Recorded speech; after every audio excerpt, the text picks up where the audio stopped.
Bienvenidos a esta catequesis que vamos a tener en el día de hoy, dando continuidad al tema que nos ha venido ocupando los últimos tiempos sobre el encontrar a Jesús por medio de las parábolas. Y hoy nos vamos a concentrar en una parábola que es exclusiva del Evangelio de Mateo, que es la parábola del trigo y la cizaña. Ven, la vamos a encontrar en Mateo, en el capítulo 13, versículos del 24 al 30. Comencemos por invocar la presencia de Dios sobre nosotros. Pidámosle al Espíritu Santo que nos ilumine para que esta catequesis, este encuentro con la palabra de Dios sea una buena oportunidad para crecer en nuestra fe y para fortalecernos en ella. En el nombre del Padre, y del Hijo, y del Espíritu Santo. Amén. Ven, Espíritu Divino, manda tu luz desde el cielo. Padre amoroso del pobre, dones tus dones espléndidos. Luz que penetras las almas, fuente del mayor consuelo. Ven, dulce huésped del alma, descanso de nuestro esfuerzo. Tregua en el duro trabajo, brillan las horas de fuego.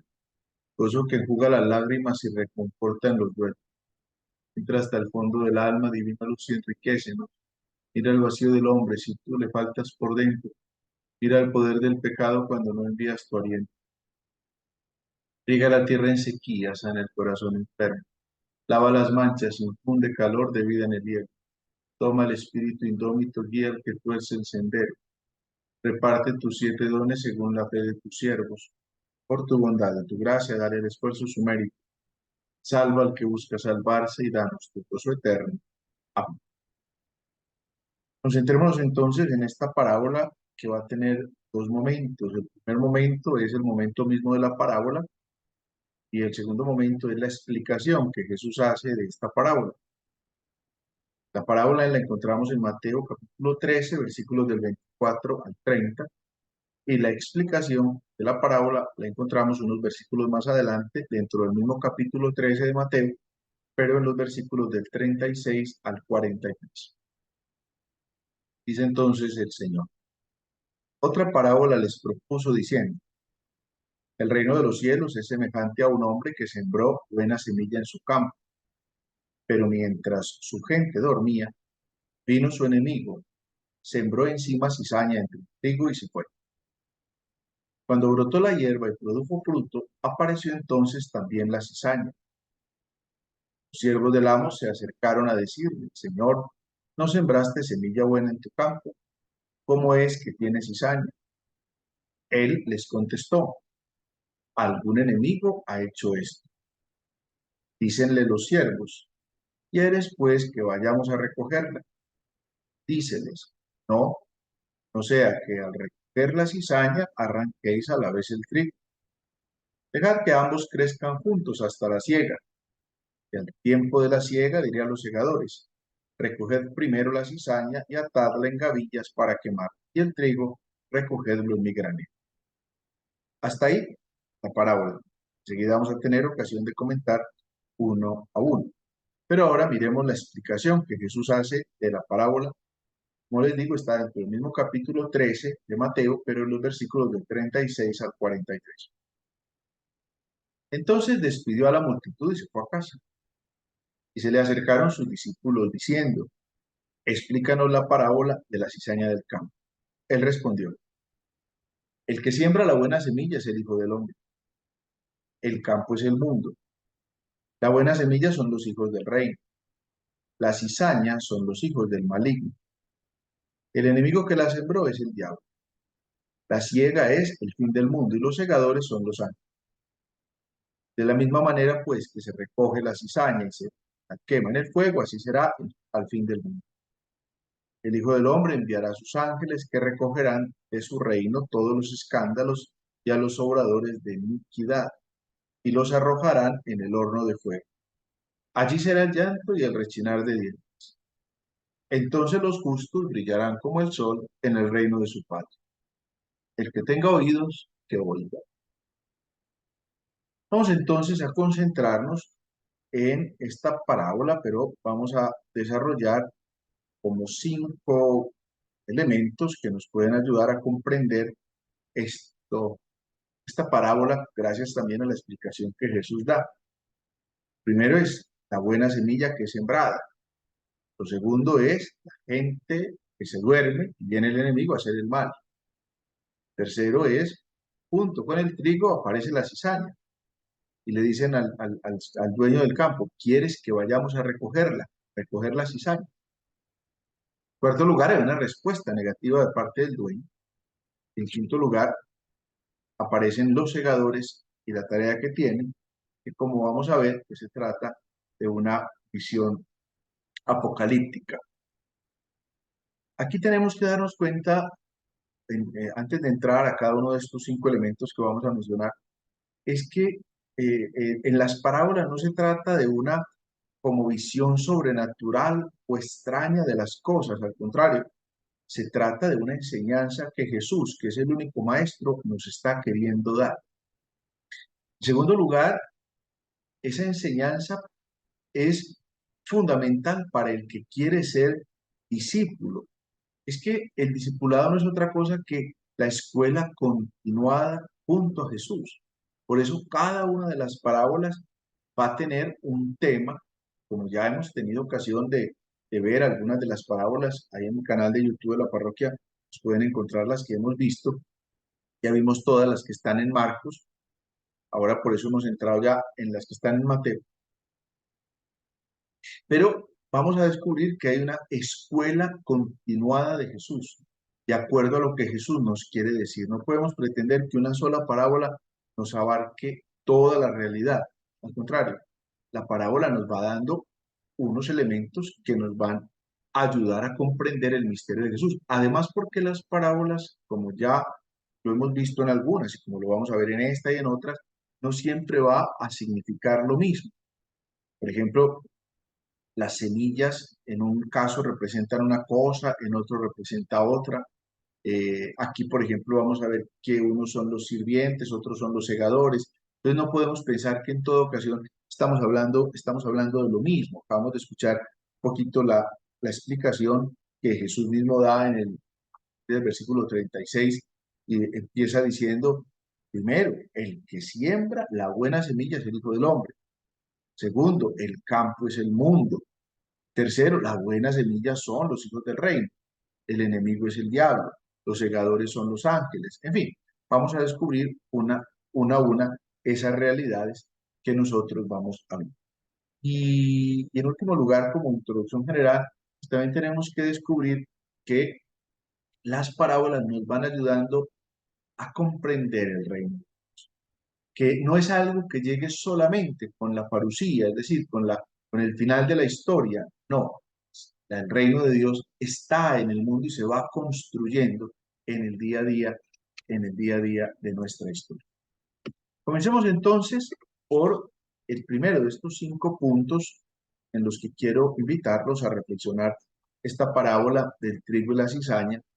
Y lo primero que aparece, que acabamos de escuchar en el texto, es precisamente la figura de la buena semilla. Dice el rey en el versículo 24, dice, el reino de los cielos es semejante a un hombre que sembró buena semilla en su campo. Démonos cuenta aquí que el sembrador es el Hijo del Hombre. La buena semilla son propiamente los que acogen la palabra de Dios, o sea, los herederos del reino. Y el campo es el mundo. O sea, ese versículo nos ayuda a comprender estas 3 realidades. El Hijo del Hombre tiene en su mano no solamente lo que siembra, sino también lo que recoge. Por lo tanto, estamos hablando de toda la historia universal, de la historia que vive el hombre. El campo es el cultivo en el mundo, el campo no es la iglesia, no podemos a veces ser como tan, tan, tan cerrados a pensar que aquí se trata del campo de la iglesia. No, el campo es el mundo, y el mundo va a tener buena y mala semilla.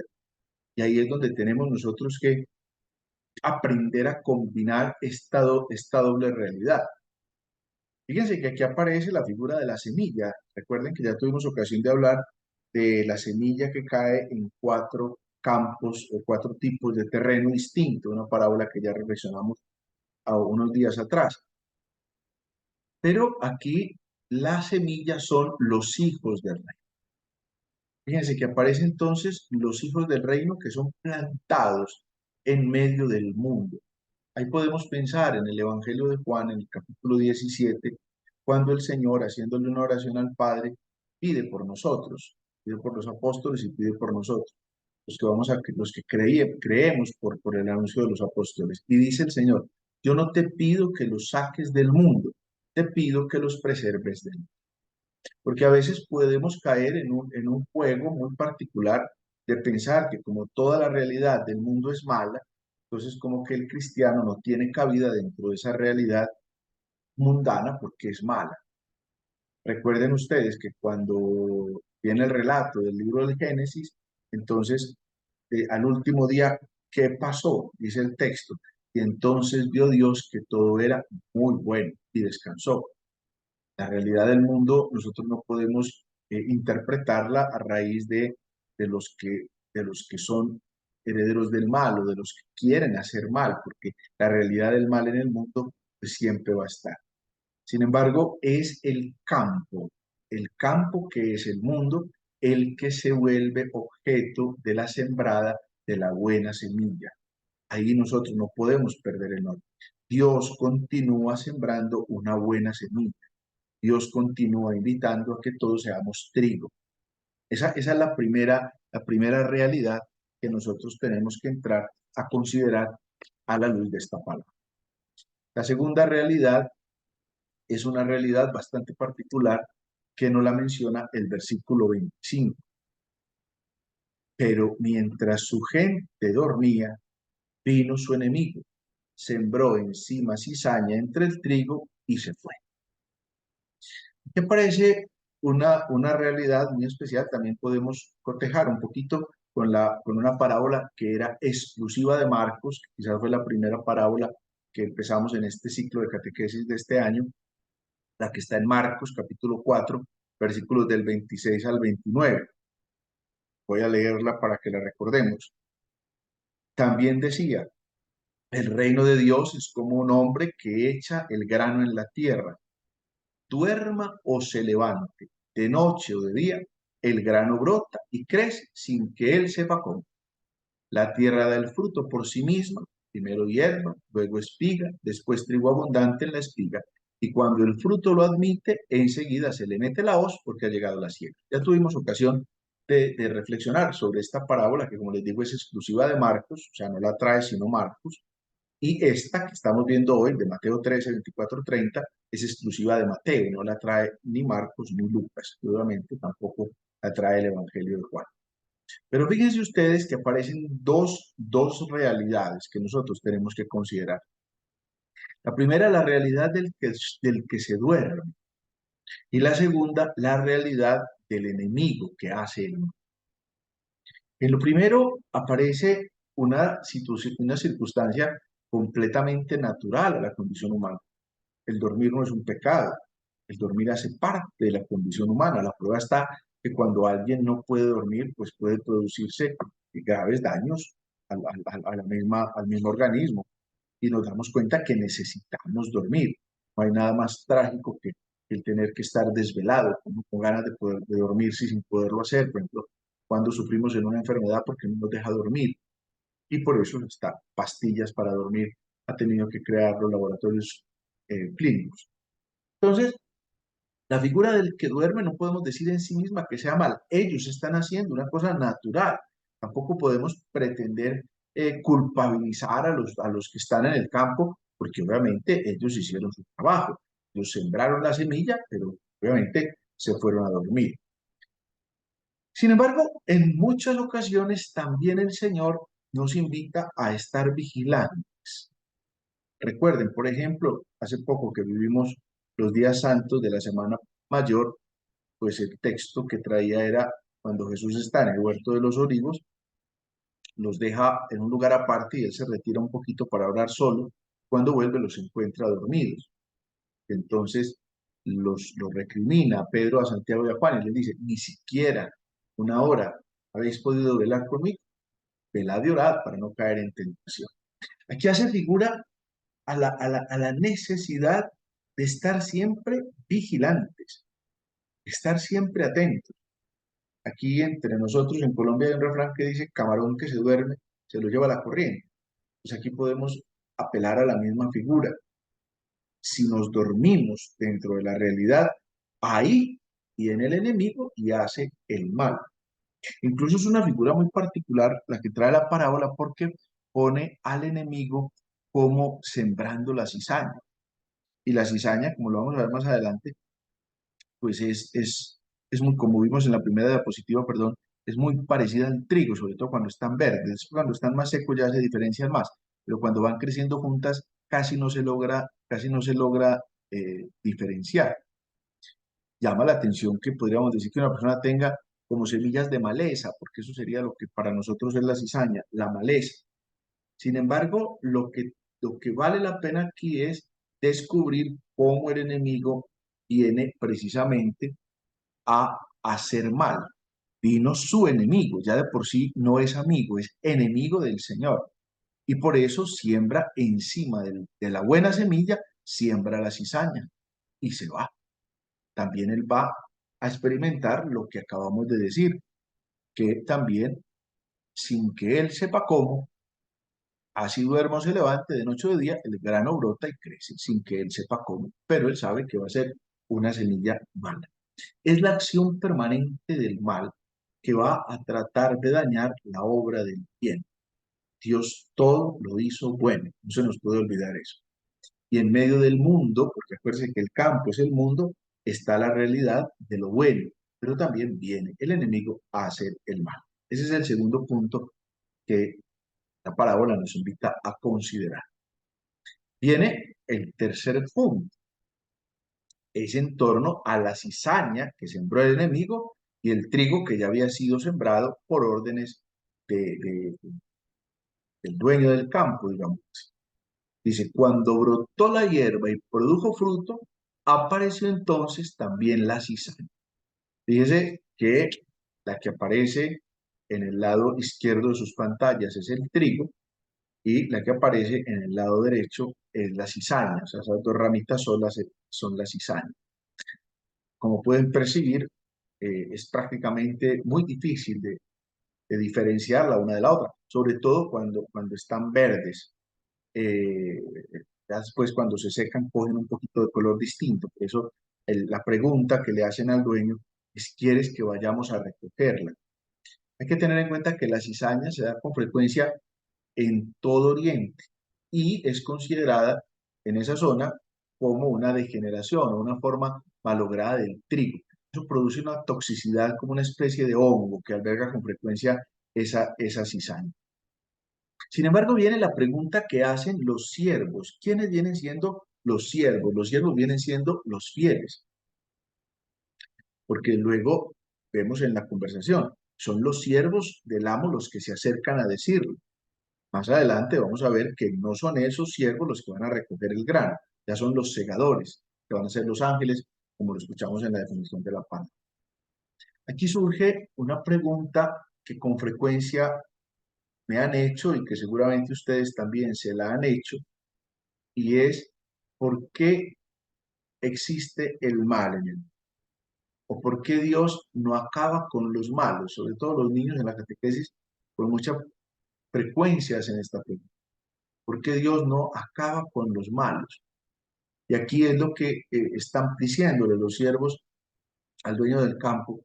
Quieres que vayamos a recogerla? ¿Sí? Tú no sembraste una buena semilla en tu campo. Cómo es que tiene cizaña? ¿Quieres pues que vayamos a recogerla? Es lo que el texto dice. Sin embargo, démonos cuenta, escuchando a los profetas, lo que el Señor advierte es que Dios no quiere la muerte del pecador, sino que se convierta y viva. Si nosotros erradicáramos desde siempre a todo el que según nuestros criterios es malo, ¿qué clase de justicia estaríamos practicando? Sobre todo porque nosotros somos muy buenos para condenar de modo lisonjero, facilísimamente condenamos, pero no sabemos a ciencia cierta qué pasó. Si Mateo hubiera sido condenado, nos quedamos sin el Evangelio de San Mateo. Obviamente, Mateo es un pecador público. Ya los fariseos tenían ese problema. Los fariseos condenaban a la gente y la excluían de la realidad que ellos estaban viviendo. Fíjese usted con qué facilidad sacamos a la gente de esas circunstancias. Queremos acabar con las personas. Y por eso tan amigos de la muerte, tan amigos del aborto, tan amigos de la eutanasia, tan amigos de la pena de muerte, tan amigos de la xenofobia y cosas así, que descarten al que según nuestros criterios es malo. Sin embargo, nos damos cuenta, de aquí viene el cuarto punto, y es la respuesta negativa del dueño. Y ahí, en continuación con lo que venía diciendo, aparece en el versículo 29, a la pregunta que le hacen los siervos. Dicen los siervos, ¿quieres pues que vayamos a recogerla? Díceles, no, no sea que al recoger la cizaña arranquéis a la vez el trigo. Dejad que ambos crezcan juntos hasta la siega. Podría uno pensar, pues lo normal sería que la arrancaran y que la echaran al fuego, quemaran la cizaña. Sin embargo, el Señor advierte, está bien, van a recoger la cizaña, pero contemporáneamente, junto con la cizaña, puede también ocurrir que arranquen también el trigo, que como lo vamos a ver es lo que va a pasar al final. Al final, cuando llegue la hora de segar y ahí ya cortaron trigo y cizaña, y en ese momento ya se despierta, ya se separa. Aquí hay que tener en cuenta que la comunidad necesita descubrir continuamente su acción de discipular. Si bien es cierto que de acuerdo a las normas de la naturaleza, el trigo nunca se va a volver cizaña, ni la cizaña nunca se va a volver trigo, sí tenemos que considerar ese sentido figurado de la parábola para descubrir cómo el Señor permanentemente está esperando que el que obra mal se arrepienta y viva, y que el que obra bien persevere precisamente en lo que él está viviendo y está haciendo. Llama la atención que precisamente esta parábola solo la traiga el Evangelio de Mateo, por lo que hace algunos minutos les acabo de decir. ¿Qué hubiera sido de Mateo si no hubiera él mismo experimentado esa transformación en su propia vida? En el pueblo judío con facilidad estaban esos radicalismos que todavía existen en la vida de la iglesia, y nosotros nos damos cuenta con qué facilidad en la iglesia aparecen grupos tan buenos para condenar al otro, para criticar al otro, para sesgar al otro y correrlo para algún lado. San Cipriano tiene una frase muy bonita, dice, aunque haya mala hierba en la iglesia, no por eso debemos abandonarla, pues nuestro deber es esforzarnos por ser trigo, porque no podemos caer en un pesimismo, y sobre todo hoy día con tantos medios de comunicación, con tanta información que circula por tantas partes, es que dense cuenta con qué facilidad nos enteramos de tantas cosas al mismo tiempo. En un minuto sabemos más cosas de la cuenta, al punto que esas cosas que sabemos nos agobian y nos conturban, porque estamos angustiados frente a tantas situaciones que no somos capaces de manejar. Démonos cuenta que no podemos desconocer que vivimos nuestra experiencia de Dios en medio del mundo. Vivimos nuestra experiencia de Dios rodeados por tantas circunstancias malas, es decir, por tanta mala hierba. Sin embargo, es ahí, en medio del mundo, donde nosotros estamos llamados a construir nuestra historia. En la iglesia que está ubicada en el mundo siempre estarán mezclados malos e hipócritas, pero también con los buenos y con los auténticos cristianos. Eso nosotros no lo podemos perder. La respuesta es no. No sea que al recoger la cizaña arranquen a la vez el trigo, basado en lo que los profetas advierten. Dios no quiere la muerte del pecador, sino que se convierta y viva. Dejámonos, dejad que ambos crezcan juntos hasta la siega. Y esa es la experiencia que vivimos nosotros en la realidad. Cuando alguien me dice, Dios, ¿por qué me manda un rayo para que acabe con esa persona? Que solo Dios en su infinita misericordia, y Dios, que es el justo juez, sabrá en medio de esas circunstancias esa persona que para nosotros es tan supremamente mala, de acuerdo a nuestro criterio, que siempre será pobre. En el corazón de Dios, Dios sabe qué está pasando. Y finalmente viene el último punto, que lo trae el versículo 30 y dice, dejad que ambos crezcan juntos hasta la siega. Y al tiempo de la siega, diría a los segadores, recoged primero la cizaña y atadla en gavillas para quemarla, y el trigo recogedlo en mi granero. Aquí tenemos una visión apocalíptica de este momento, que en la explicación que hace el mismo Señor nuestro Jesucristo, lo hace en el versículo, leo a partir del versículo 39, estamos en el capítulo 13, recuerdo. El enemigo que la sembró es el diablo. Dice así, la siega es el fin del mundo y los segadores son los ángeles. Fíjese que ahí donde les hacía ahora la distinción, los servidores son los fieles, en cambio los segadores son los ángeles. El versículo 40 dice, de la misma manera pues que se recoge la cizaña y se quema en el fuego, así será al fin del mundo. Versículo 41, el Hijo del Hombre enviará a sus ángeles que recogerán de su reino todos los escándalos y a los obradores de iniquidad. Versículo 42, y los arrojarán en el horno de fuego, allí será el llanto y el rechinar de dientes. Versículo 43, entonces los justos brillarán como el sol en el reino de su Padre. Démonos cuenta que es una visión, digámoslo, de corte apocalíptica. ¿Por qué? Porque la siega es un símil frecuente del juicio. Según ya la mentalidad que venía del Antiguo Testamento, los malos serán destruidos en las tribulaciones del tiempo final o en el juicio aniquilador, y los justos, por el contrario, serán preservados. La quema de la mala hierba y la recolección del trigo en los graneros desevoca el anuncio hecho por Juan Bautista. Jesús recurre al Juan el Bautista. Acuérdense que el fin de los tiempos está cerca, conviértanse. Ese es el anuncio que hace Juan el Bautista. Es la figura entonces a la que la parábola nos quiere llevar, a ese momento final de la historia, cuando usted y yo estamos llamados a dar respuesta de aquello que hemos realmente hecho, del fruto que realmente queremos dar. Con facilidad, las circunstancias del mundo, que es el campo, lo decíamos al principio, las circunstancias del mundo nos pueden llevar al pesimismo o a sentir que el mal se apodera de todo lo creado, a desconocer la presencia de Dios en medio de las circunstancias del mundo, o a sentir que el malo es más poderoso y que al que obra mal le va mejor. Pero nosotros no podemos perder de vista cuál es la promesa propiamente de lo que el Señor ha hecho y cómo el trabajo tiene que ser un trabajo constante y permanente, porque al final de la historia, como vamos a leer en el libro del Apocalipsis, Dios hará de sus enemigos escabel de sus pies.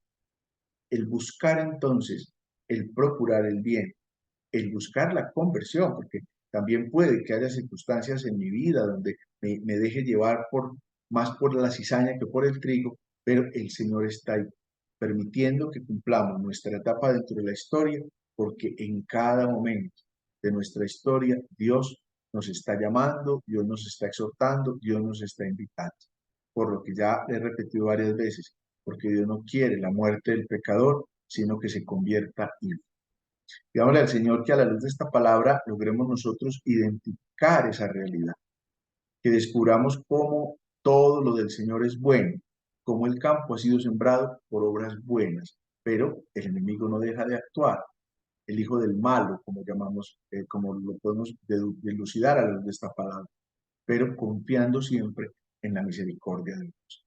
Que el Señor nos dé la gracia hoy y siempre de perseverar en el bien obrar. Nos encomendamos a la protección de la Madre de Dios y Madre nuestra. Bajo tu amparo nos acogemos, Santa Madre de Dios. No desprecies las oraciones que te dirigimos en nuestras necesidades.